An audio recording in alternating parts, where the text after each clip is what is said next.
Welcome ji, this is Azfar Khan और इस lecture में हम पढ़ेंगे मार्क्स की थ्योरी ऑफ क्लास स्ट्रगल। पहले हमने डायलेक्टिक मटेरियलिज्म कर लिया है। क्लास स्ट्रगल जो है, मार्क्स कहता है जी हिस्ट्री जो है वो डायलेक्टिक की फॉर्म में मूव करती है, तो हमेशा कन्फ्लिक्ट होता है डिफरेंट क्लासेस के दरमियान। क्लासेस जो है वो फंडामेंटल कैटेगरी हैं सोसाइटीज़ की।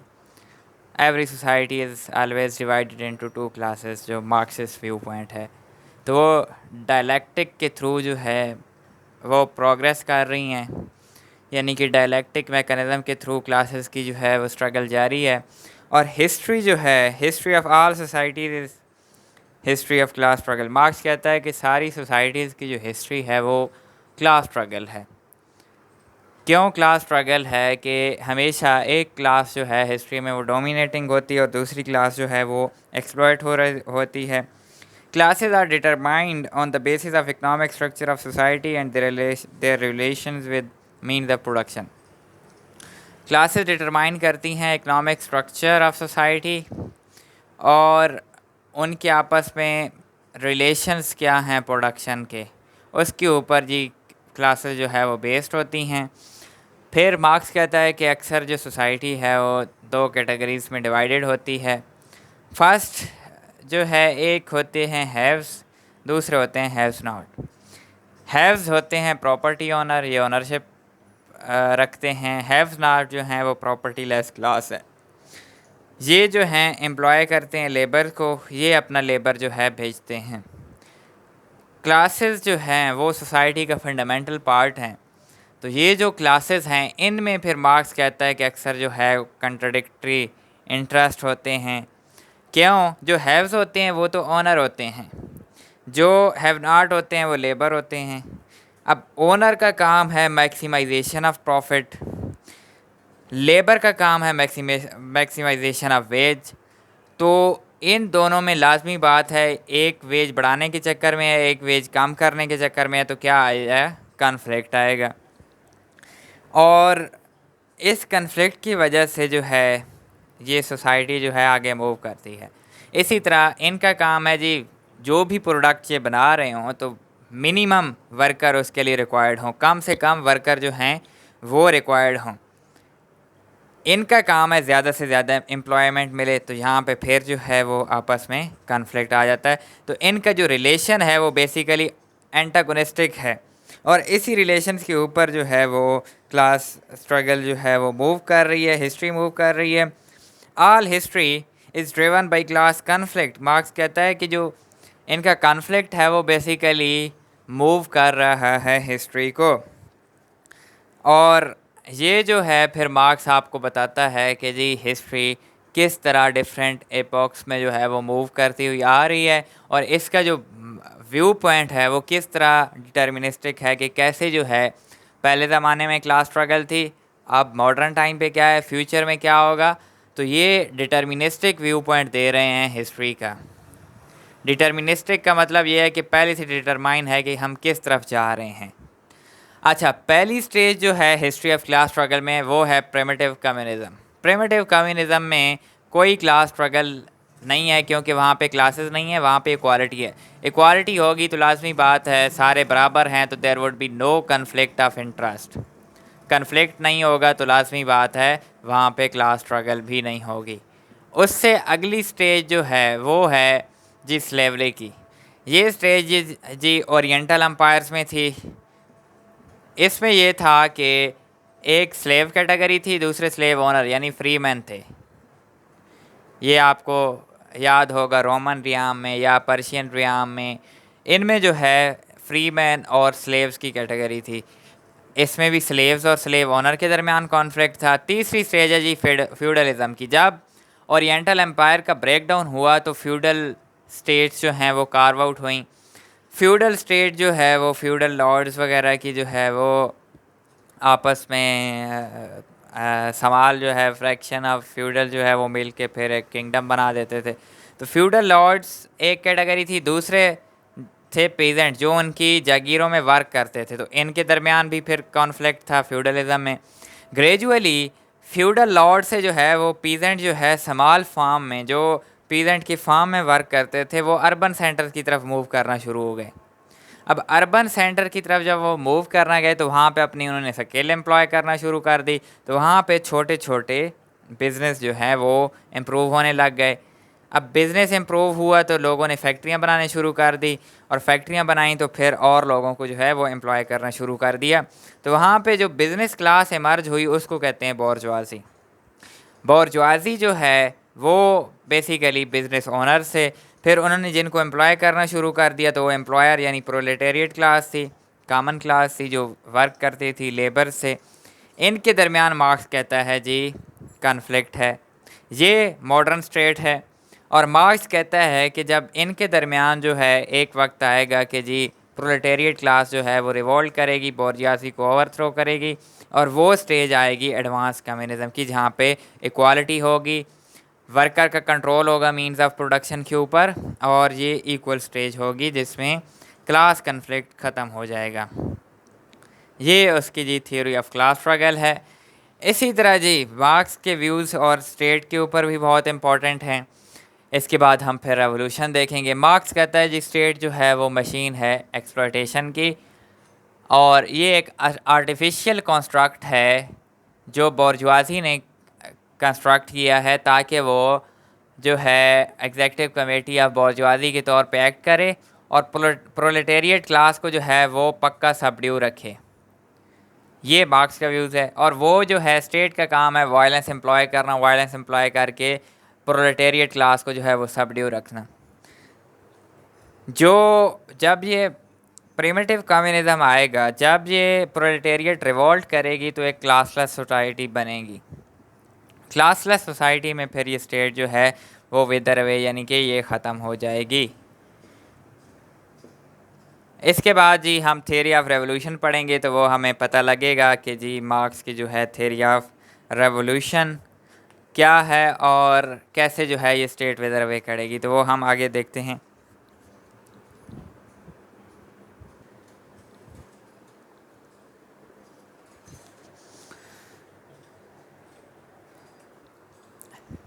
अब हम पढ़ेंगे ji theory of revolution. Theory of revolution Marx की बहुत ही इम्पोर्टेंट है कि रेवोल्यूशन क्यों आता है, क्यों आएगा। मार्क्स कहता है कि जी रेवोल्यूशन जो है वो बेसिकली एक रेडिकल चेंज है, और ये कब इमर्ज होती है जब एंटागोनिज़म होगा क्लासेस के दरमियान। क्लासेस के दरमियान कन्फ्लिक्ट होगा तो क्लासेस जो है वो फिर रिवोल्ट करेंगी क्योंकि उनकी एक्सप्लॉयटेशन हो रही है। जिस क्लास की एक्सप्लॉयटेशन हो रही है वो फिर जो है रिवोल्ट करेगी, और वो प्रोलेटेरिएट क्लास है, वो वर्किंग क्लास है, और वो उसका पर्पज़ होगा कि कैपिटलिस्ट क्लास को जो ओनरशिप है उसको जो है वो ओवरथ्रो करना है। और सबसे पहले रेवोल्यूशन लाने के लिए रेवोल्यूशनरी कॉन्शियसनेस होना ज़रूरी है, तो उसके लिए इंटरनेशनल जो है वो वर्कर्स को इकट्ठा होना पड़ेगा, और फिर वर्किंग क्लास जो है वो लीड करेगी रेवोल्यूशन। रेवोल्यूशन जब आएगा तो वो कैपिटलिस्ट क्लास को ओवरथ्रो कर देंगे। ओवरथ्रो करने के बाद ही डिक्टेटरशिप होगी प्रोलेटेरिएट की। डिक्टेटरशिप क्यों होगी? डिक्टेटरशिप ने आके कुछ काम करने हैं, और पहली बात तो ये है कि ये जो है वो डोमिनेट पावर को ओवरथ्रो करेगी, और dictatorship would take necessary steps to eliminate working eliminate capitalist class, और जो भी इसके बचे कुछ असरात हैं उनको ख़त्म करेगी। इस वजह से जो है डिक्टेटरशिप बहुत ही ज़रूरी है। डिक्टेटरशिप जो है वो स्टेप लेगी कैपिटलिस्ट क्लास को रिमूव करने के। इसके बाद कुछ मज़ीद रिफॉर्म्स करेगी जो कम्युनिस्ट मैनिफेस्टो में उन्होंने लिखी हैं। सबसे पहले जी प्रॉपर्टी राइट्स को अबॉलिश कर देगी, प्रॉपर्टी जो है वो कॉमन हो जाएगी, सारों की इक्वल हो जाएगी, कॉमन यूज़ होगा। प्रोग्रेसिव इनकम टैक्स लगाएंगे जो यानी कि डेवलपमेंट हो रही है, जो वर्कर्स काम कर रहे हैं उनकी प्रोडक्शन हो रही है उस पर प्रोग्रेसिव टैक्स लगेगा जो लोग कमा रहे हैं। राइट्स ऑफ इनहेरिटेंस अबॉलिश करेंगे, ये बहुत अच्छी बात है कि फ्यूडल का बेटा फ्यूडल ना हो, तो ये राइट ऑफ इनहेरिटेंस अबॉलिश कर देंगे। ये बेसिकली पाकिस्तान में होना चाहिए जो इंडिपेंडेंस के बाद जिन्होंने माइग्रेंट्स इमिग्रेंट्स की ज़मीनों पे कब्ज़ा किया था, जो हिंदुस्तान वाली साइड पे छोड़ गए थे। तो अभी तक फ्यूडल लॉर्ड्स हमारे ऊपर हैं और पॉलिटिक्स में भी सारा वही रोल प्ले कर रहे हैं। स्टेट कंट्रोल होगा सारी चीज़ों का, सेंट्रलाइज्ड गवर्नमेंट बनेगी जी। और स्टेट कंट्रोल जो है वो कम्युनिकेशन, ट्रांसपोर्टेशन, सारे सिस्टम में होगा। और ये जो है स्टेट कंट्रोल जो है वो उस वक्त तक रहेगा जब तक ये नेसेसरी स्टेप्स नहीं हो सकते। State control would be of means of production. Means of production जितने भी हैं, रिसोर्सेज हैं, स्किल है लोगों की, वो सारी जो है स्टेट के अंडर आ जाएगी। Abolishment of child labour, child labour ख़त्म कर दी जाएगा, क्योंकि कैपिटलिस्ट सिस्टम में जो है वो चाइल्ड लेबर बहुत ज़्यादा था, जो अभी तक पाकिस्तान में भी है। इसको अबॉलिश होना चाहिए। सारे काम करेंगे भाई, ये नहीं है कि जिसके ऑनरशिप है तो वो चुप करके बैठ जाएगा। ओनरशिप वहाँ पे तो ख़त्म हो जाएगी, स्टेट कंट्रोल आ जाएगा, तो सबको काम करना पड़ेगा। सारे ऑल इन ऑल जो है वो वर्क करेंगे। फ्री पब्लिक एजुकेशन गवर्नमेंट की जिम्मेदारी होगी एजुकेशन देना। अब क्योंकि प्रोलेटेरिएट ही क्लास सिर्फ बच गई है, क्लासेस अबॉलिश हो गई हैं, तो एक क्लास बचेगी और वो एक class basically there would be no class, classes नहीं होंगी। अब स्टेट का रोल जो है, जब ये रिफॉर्म्स हो जाएंगी तो स्टेट का रोल ख़त्म हो जाएगा आहिस्ता आहिस्ता। तो स्टेट जो है वो विदर अवे यानी कि ख़त्म हो जाएगी। ये बेसिकली थ्योरी ऑफ रेवोल्यूशन थी। थ्योरी ऑफ रेवोल्यूशन के बाद जो एक सोसाइटी बनेगी उसको कहते हैं जी कम्युनिस्ट सोसाइटी। कम्युनिस्ट सोसाइटी की फिर मार्क्स ने जो है वो फीचर्स लिखे हैं। ये होगी क्लासलेस सोसाइटी, इसमें कोई क्लासेस नहीं होंगी, सारी इक्वल होंगी, इक्वालिटी होगी और कोई भी बड़ा छोटा नहीं होगा। Contribution according to his ability, अपनी एबिलिटी के लिहाज से जो है लोग जो है वो कंट्रीब्यूट करेंगे। कोई आइडियाज़ जनरेट कर रहा है वो आइडियाज़ कंट्रीब्यूट करेगा, कोई स्किल कंट्रीब्यूट कर रहा है वो स्किल कंट्रीब्यूट करेगा। अब पॉलिटिकल इश्यूज़ इररेलेवेंट बन जाएंगे, क्योंकि सारा काम जो है वो प्रोडक्शन का हो रहा है। तो society Aahista Aahista highly industrialise हो जाएगी, बहुत इंडस्ट्रियलाइज सोसाइटी हो जाएगी। यहाँ पे सिस्टम ऑफ कोऑपरेशन होगा। कैपिटलिज्म में सिस्टम ऑफ कंपटीशन होता है, तो ये जो कम्युनिस्ट सोसाइटी है वहाँ पे लोग आपस में कोऑपरेट करेंगे और मेथड ऑफ प्रोडक्शन स्टाइल जो है वो डेवलप होते रहेंगे, मज़ीद बेहतरी की तरफ जाते जाएंगे। इसके बाद जी है मार्क्स जो है वो थ्योरी प्रेजेंट करता है एलिनेशन की। एलिनेशन की थ्योरी क्या है कि जी जो कैपिटलिस्ट सोसाइटी है, जो इंडस्ट्रियल सोसाइटी थी पहले कैपिटलिज्म वाली, उसमें जो है वो वर्कर जो हैं वो आइसोलेटेड हैं। यानी कि it is the experience of isolation and misery resulting from powerlessness. Alienation is basically isolation है और मिजरी है कंडीशंस, जो वर्किंग कंडीशंस हैं, जो वर्कर्स हैं, जो प्रोडक्शन हो रही है उन सारों से, यानी कि आइसोलेशन है। और इट इज़ बेसिकली डीह्यूमनाइजेशन, क्योंकि ह्यूमन वहाँ पे रोबोट्स की तरह काम कर रहे हैं, कॉग्स की तरह काम कर रहे हैं, यानी कि वो कॉग्स की तरह वो मशीन का पार्ट है, अपना पार्ट प्ले कर रहे हैं, ना कोई डेवलपमेंट हो रही है, ना कोई जो है वो एडवांसमेंट हो रही है। So alienation results from lack of control over the social world. Social world के ऊपर लैक ऑफ कंट्रोल से एलिनेशन जो है वो इमर्ज होती है। People forget that society and social institution are constructed by human being and can therefore be changed by human being. So social world has thus become hostile to people or those people become alien. एलिनेट हो जाते हैं जब overall social world उनके hostile हो जाती है, उनके against हो जाती है। फिर जो है टाइप्स ऑफ एलिनेशन हैं कि एक वर्कर को कौन कौन सी टाइप ऑफ एलिनेशन फेस करना पड़ती है। पहली तो एक्ट ऑफ वर्क, यानी कि वो उसको पसंद ही नहीं होता, उसका इंटरेस्ट ही उस वर्क में नहीं होता, लेकिन मजबूरी से वो कर रहा होता है। अच्छा, वर्क इज़ रेपिटिशन, रेपिटेटिव होता है, रूटीन वर्क होता है, बार बार वही कॉक की तरह उसमें घूम रहा है, तो उसका जो है रेपिटिशन हो रही है, तो उसको पसंद नहीं होगा। कैपिटलिज्म जो है वो बेसिकली इंडस्ट्रियलाइज्ड जब सिस्टम हो जाता है तो वो बार बार वर्कर एक ही काम करता है। एलिनेशन फ्रॉम प्रोडक्ट, जो प्रोडक्ट बनता है उसके ऊपर कोई राइट नहीं होता, जो भी वर्कर है उसका राइट प्रोडक्ट के ऊपर नहीं होता, वो तो ओनर ले जाता है, तो उससे एलिनेशन बढ़ती है। The product become an alien object one that worker produces only for the means of survival and wages. ये बेचारा प्रोड्यूस करता है, उसको वेजेस सस्टेनेंस के लिए दी जाती है, उसी पे वो गुजारा करता है, प्रोडक्ट जो है वो ओनर लेके चला जाता है और वो बेचता है, वो पैसे कमाता है। एलिनेशन फ्रॉम वर्कर, क्योंकि वर्कर के साथ तो उसने कोऑपरेट करना नहीं, कैपिटलिस्ट सिस्टम है, सारों ने अपनी वेज के लिए काम करना है, तो वो जो है एक दूसरे से वर्कर का कोई कोऑपरेशन नहीं होगा। तो वहाँ पे क्या होगा कि ये जो है एक दूसरे से एलिनेट हो जाएंगे। एलिनेशन फ्रॉम सेल्फ, फिर वो ज़िंदगी से जो है वो उकता आ जाएगा, ज़िंदगी से तंग आ जाएगा और अपनी डिह्यूमनाइजेशन मिजरेबल कंडीशंस की वजह से जो है वो फिर ज़िंदगी से बिल्कुल बेजार हो जाता है। His physical and mental energies are exhausted. Worker feel himself at home only during leisure time, whereas at work he feels homeless. Work place पे वो होमलेस फील करता है। तो ये एलिनेशन जो है, मार्क्स कहता है कि बैरियर टू सोशल चेंज, और इसी वजह से जो है वर्कर का आपस में यूनाइट होना ज़रूरी है, एलिनेशन का ख़त्म करना आपस में ज़रूरी है ताकि वो फिर रेवोल्यूशन ला सकें।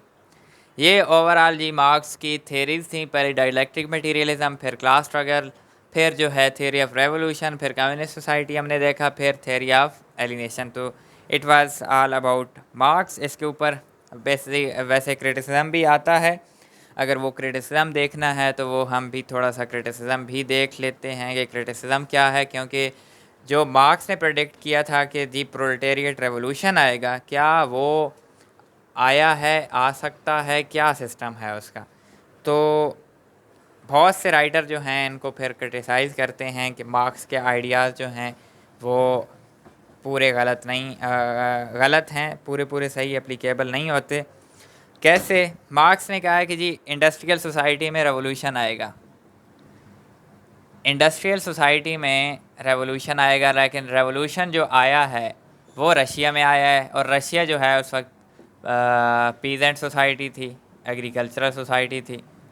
इसी तरह मोदेतांग का चाइनीज़ में आया, तो चाइनीज़ वाला 1949 वाला वो भी जो है पीजेंट रिवॉल्ट था। इसी तरह मार्क्स कहते हैं कि जब रिवॉल्ट आएगा तो स्टेट विदर अवे हो जाएगी, स्टेट वैनिश्ड। लेकिन रशिया में रेवोल्यूशन के बाद स्टेट जो है बिल्कुल पावरफुल डिक्टेटोरियल स्टेट बन गई, तो वो ख़त्म नहीं हुई। फिर जो है जी मार्क्स कहते हैं कि क्लासेस ख़त्म हो जाएंगी, लेकिन रशिया में जो है वो फिर भी क्लासेस अभी तक हैं। तो ये इसके ऊपर बहुत ही इम्पोर्टेंट क्रिटिसिज्म है, क्योंकि क्लासेस तो है वो ख़त्म ही नहीं हो रही।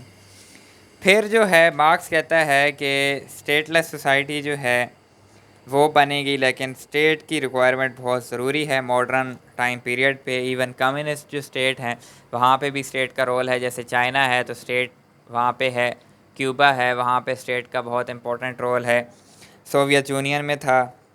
अच्छा, marks view of history is Eurocentric. ये जो यूरोसेंट्रिक व्यू है इसके ऊपर तनकीद आती है, क्योंकि इंडिया और चाइना का क्या होगा, इसकी थ्योरी में इंडिया और चाइना का तो रोल ही नहीं बताया गया। इंडियन सोसाइटी में तो फ्यूडलिज्म था ही नहीं, तो मार्क्स की थ्योरी इंडिया पे तो नहीं अप्लाई होती। फिर मार्क्स खुद जो है एशियाटिक मोड ऑफ प्रोडक्शन जो है वो एक थ्योरी प्रेजेंट करते हैं इंडिया के लिए, और एशियाटिक मोड ऑफ प्रोडक्शन में वो कहते हैं कि इंडिया में कम्यून्स हैं, कम्यून्स में जो है वो आपस में ये विलेज कम्यून्स वर्कर आपस में काम करते हैं, वहाँ पे जो है फिर ग्रेजुअली कम्यून्स में वही कम्युनिस्ट वाला वर्क सिस्टम होता है। तो ये फ्यूचर में जाके और ज़्यादा जब ओरिएंटल स्टेट आई तो उन्होंने कम्यून्स के राइट छीन लिए, इनके ऊपर टैक्स लगाए, जैसे मुग़ल्स हो गए या दिल्ली सुल्तान हो गए, मराठास हो गए। फिर ये जो है वहाँ पे फ्यूडल्स की जगह वो कम्यूनल सिस्टम आ गया। तो एशियाटिक मोड ऑफ प्रोडक्शन जो है वो चाइना के ऊपर फिर अप्लाई नहीं होता, कि चाइना में तो और ज़्यादा डिफरेंट सिस्टम था। कन्फ्यूशन आइडल के मुताबिक चाइनीज़ जो हैं वो पहले से ही आपस में कोऑपरेट करते थे, वहाँ पे जो है हमेशा स्टेट का ही कंट्रोल होता था और लोग जो है कॉमन वर्क करते थे चाइनीज़, उसमें हिस्ट्री में देखें तो आप। इसी तरह ji Marx predicted that capitalism with soon destroy itself. Capitalism ये कहता है कि डिस्ट्रॉय कर देगा अपने आप को, लेकिन कैपिटलिज्म अभी तक जो है सरवाइव कर रहा है डिफरेंट फॉर्म में। अब न्यू लिबरलिज्म आ गया है, तो इवॉल्व ये ख़ुद ब खुद हो रहा है, लेकिन डिस्ट्रॉय नहीं हुआ जो मार्क्स ने प्रपोज़ किया था। Marx revolution change is criticized. Many believe that social and political change can be brought through evolutionary method. कि लाजमी नहीं है कि रेवोल्यूशन के थ्रू ही चेंज आए, एवोल्यूशन के थ्रू भी चेंज आ सकती है। जैसे इंग्लैंड है, इंग्लैंड में पहले किंगशिप थी, वो ग्रेजुअल होते होते अब जो है वो कॉन्स्टिट्यूशनल मोनार्की है, डेमोक्रेटिक सिस्टम है।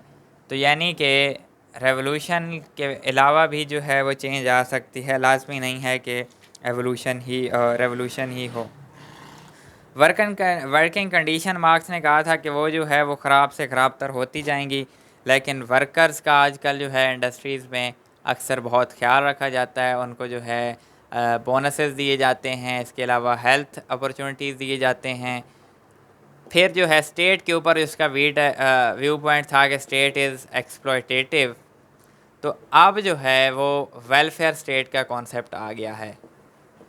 तो मार्क्स वाला जो काम है वो नहीं हुआ कि स्टेट हमेशा जो है वर्कर्स के नुकसान में है, तो अब वेलफेयर स्टेट का कॉन्सेप्ट जो है वो मार्क्स के आइडियाज़ को रिजेक्ट कर रहा है। This was all about Marxism. Marks की सारी थीरीज हमने कंप्लीट कर ली। मिलते हैं अगले लेक्चर में। अल्लाह हाफ़िज़।